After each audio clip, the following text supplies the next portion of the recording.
अस्सलाम वालेकुम। वालेकुम सलाम। क्या नाम है सर? बिलाल। बिलाल, क्या काम करते हैं? कुछ नहीं, वैसे ही।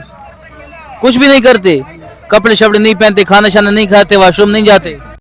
सच बोलो, सच बोलो, सच बोलो, सच बोलो, सच बोलो। जाता हूँ। ये भी तो काम है ना जरा। ऐसे नहीं कहते कुछ नहीं करता, लोग क्या सोचेंगे आपके बारे में?